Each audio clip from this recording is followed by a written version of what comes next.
Think about your retirement. You may imagine relaxing, going on trips, enjoying the fruits of your labor. And while that all sounds amazing, you need to plan to save if you want to make that retirement plan a reality. Joining us now, certified financial planner John McKean from Comprehensive Advisor is here with much more to talk about all of this. It is kind of overwhelming. How many people actually have a retirement plan? You know, it's interesting. Only about 1 in 5 Americans have a written financial plan today. So that accounts for about 20% of the population.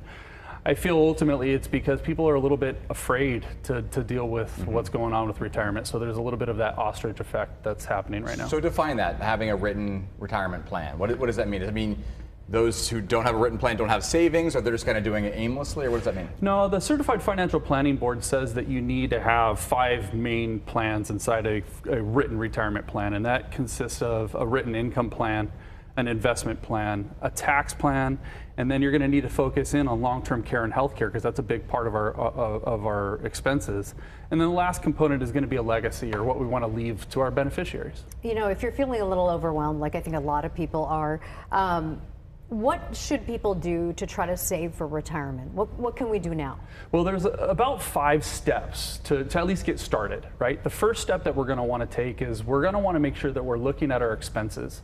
What's necessary and what's discretionary. That's going to give us the information that we need to start putting together an income plan. And at the core of every retirement plan starts with an expense and an income analysis.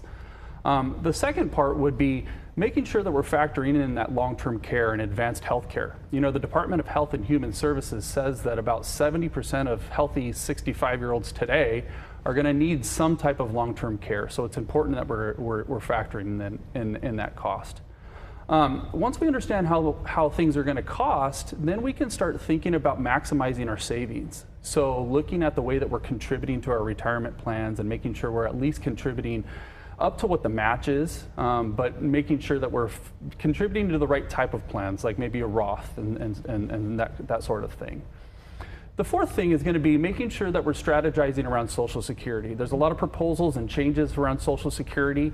So knowing that Social Security accounts for about 80% of the population's income, or at least 80% are at least collecting Social Security, it's important that we strategize for that.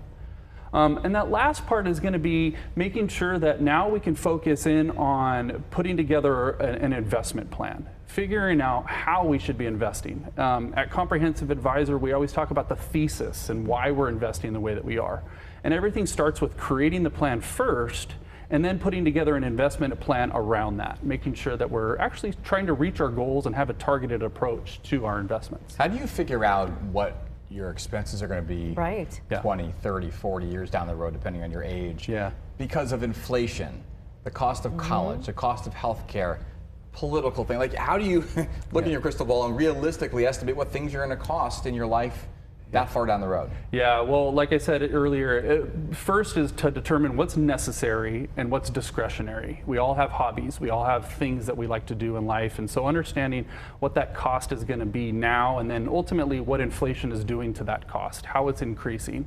So just giving yourself a good outline on what those costs are and how much you would expect them to increase over time, that's a good starting point. For many people middle-aged, is it too late for them to start thinking about retirement? Not at all. Not at all. In fact, most of the people that we're starting to talk to are either starting to approach retirement or maybe have already gotten into retirement, and now we're starting to fine-tune and creating a more efficient retirement plan for them. If you go to our website, comprehensiveadvisor.com, we have lots of details on how you can plan around retirement and how you can start getting professional help and putting together a plan for yourself. All right, it's one of those things that we don't want to think about too much necessarily. It's always so far down the line, but it's never too soon to start thinking about it, right, John? Yeah, you can't be. You're definitely right. Okay, John, thank you so much. Appreciate the insight. Thank you. All right. All right.